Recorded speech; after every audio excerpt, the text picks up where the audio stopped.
I grew up with him. Our houses were so close that, as kids, we treated them like one. I knew the sound of his footsteps on our porch. He knew exactly how much sugar I liked in my tea. To everyone else, we were inseparable.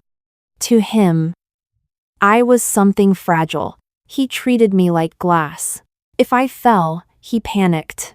If someone raised their voice at me, he stood in front of me without thinking. Teachers laughed and said he was my personal bodyguard.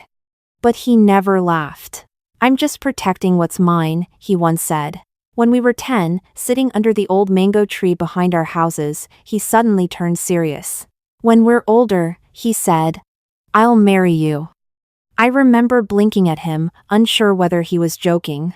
"I'm serious," he insisted. "Promise me." So I promised. From that day on, it felt like our lives were already decided. Same class. Same friends. Same future. Everyone knew he doted on me. And I believed foolishly that meant I was safe. Everything started to change the day Bianca transferred into our class. She came in quietly, holding her bag too tight, eyes fixed on the floor. The teacher introduced her as a scholarship student and asked us to be kind. She barely spoke. Always looked nervous. Always seemed like she needed protecting. The boys noticed immediately. And so did he. At first, I told myself I was imagining things. He helped her with lessons she didn't understand. Gave her his notes. Started bringing extra food to school. "She doesn't eat much," he told me. "She's struggling. You understand, right?" I did understand. At least, I tried to. But then, he stopped walking home with me. Stopped sitting next to me in class. Stopped coming over to my house the way he used to. I watched him laugh with her instead. Lower his voice when he spoke to her. Look at her with the same gentleness he once reserved for me. So I finally asked him, "Is something going on between you and Bianca?" His expression hardened immediately. "Nothing is going on," he snapped. "Why are you being like this?" "I'm just helping her. You should be more understanding." That wasn't him. Or maybe, it was, and I just never seen it before. I wanted to push. I wanted to ask why helping her meant abandoning me. But I didn't. I swallowed my questions. And that was the first time I felt myself slipping out of his life. At first, I thought it was temporary. People get curious about new things. New people. I told myself he was just being kind, that once Bianca settled in, everything would go back to the way it was. So I waited. I waited for him to walk me home again.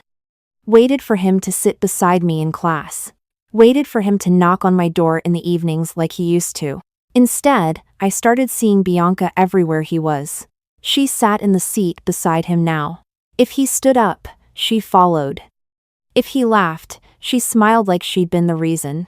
Whenever I entered the room, her shoulders stiffened. Her voice dropped. Sometimes she would avoid looking at me altogether.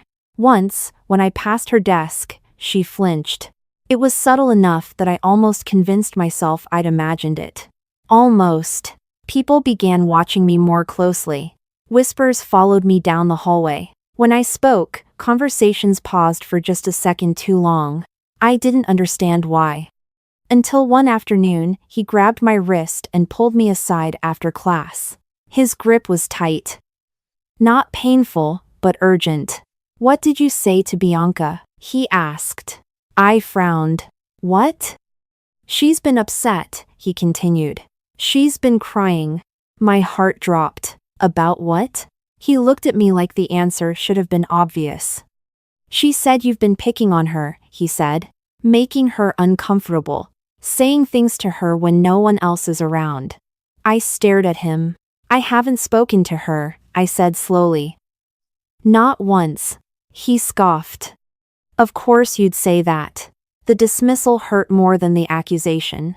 "You know me," I said. "Why would I do that?" "She's not lying," he snapped. "She doesn't even have friends here. Why would she make something like that up?" I opened my mouth, then closed it again. Because she wants your attention, I thought. Because she already has it.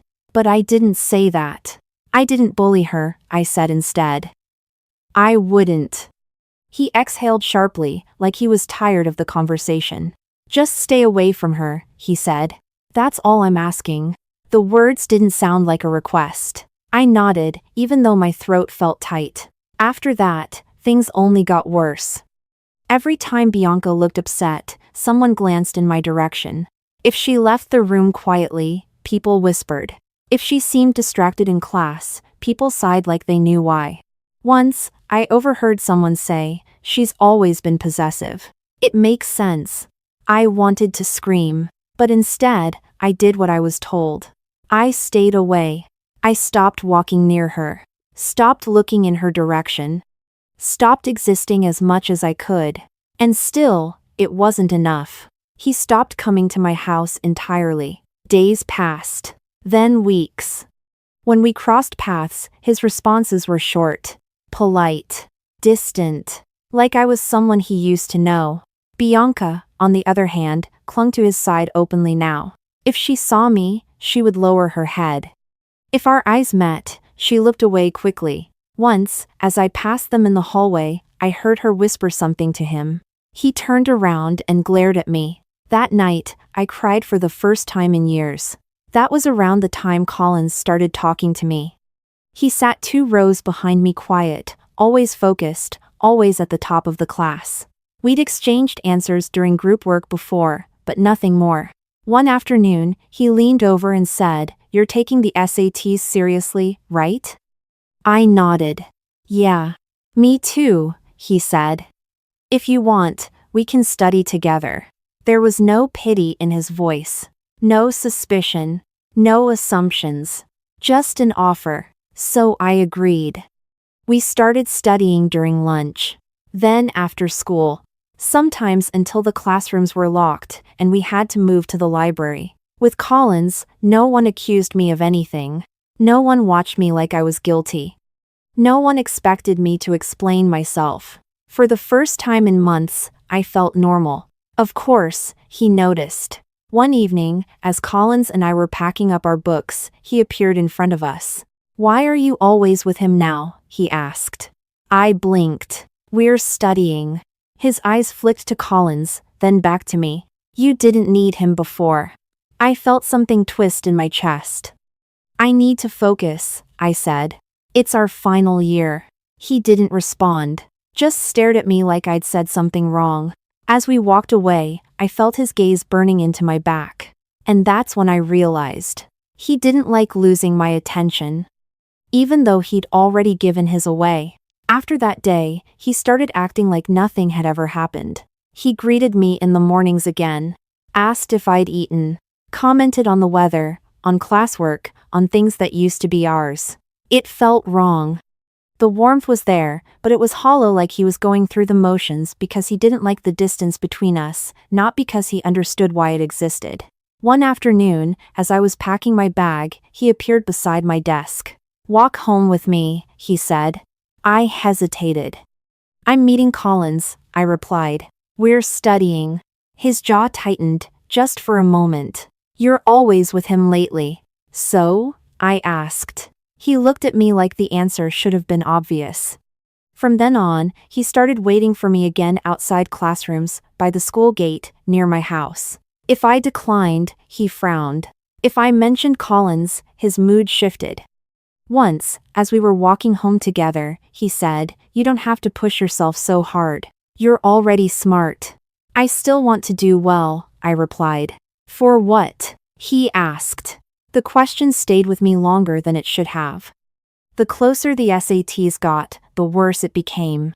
Bianca started hanging around him constantly again, quiet, wide-eyed, always just close enough to hear our conversations.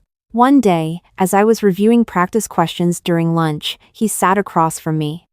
"You know," he said casually, "if you score too high, it'll make things harder for Bianca." I looked up. "Harder how?" "She's under a lot of pressure," he replied. "Scholarship students don't get second chances." I closed my notebook slowly. "So I should do worse?" I asked. "That's not what I said," he answered quickly. "I'm just saying, maybe you don't need to take it so seriously." I stared at him, trying to recognize the person in front of me. The night before the SATs, he called me. "If you don't take it tomorrow," he said, "we can talk. We can fix things." "And if I do?" I asked. There was a pause. "Then don't expect me to keep pretending everything's fine." I hung up without replying. For the first time, the choice was clear. On the day of the exam, I walked out of the testing center with Collins. The air felt lighter. My hands were shaking, but not from fear. We walked home together, talking about questions we'd found difficult, about universities we were hoping for. I didn't look back. When the results came out, I got in. So did Collins. We'd made the cutoff for the same university. He didn't. Neither did Bianca. They'd barely studied. He came to my house a week later. "I made a mistake," he said. I was confused. I just wanted to help her. I listened quietly. "You promised me," he added. "We were always supposed to be together." I thought of all the times he'd chosen someone else. All the times he'd doubted me. All the times he'd asked me to shrink so someone else could feel bigger. "I didn't leave you," I said. "You let go." He had no answer to that. By the time university started, Collins and I were together. Not because I needed saving, but because he never asked me to disappear for someone else. And for the first time in my life, I walked forward without looking back. University was different. Everything was bigger buildings, classes, expectations. And for the first time, I felt like I belonged entirely to myself. Collins and I were in the same program, which felt like a small victory I didn't realize I'd been holding my breath for. No one assumed anything about us. No one questioned our focus. We studied, we joked, we shared small victories like finishing a difficult assignment or finding the perfect study spot. For months, life felt simple. Until one day, I saw him. He was on campus, walking past me with Bianca. She still looked delicate and timid, but her eyes darted around nervously, like she was trying to hide the fact that she was out of her element. He noticed me immediately. For a moment, I thought he might wave or call out my name. Instead, he froze. And in that stillness, I saw it. Panic, confusion, realization.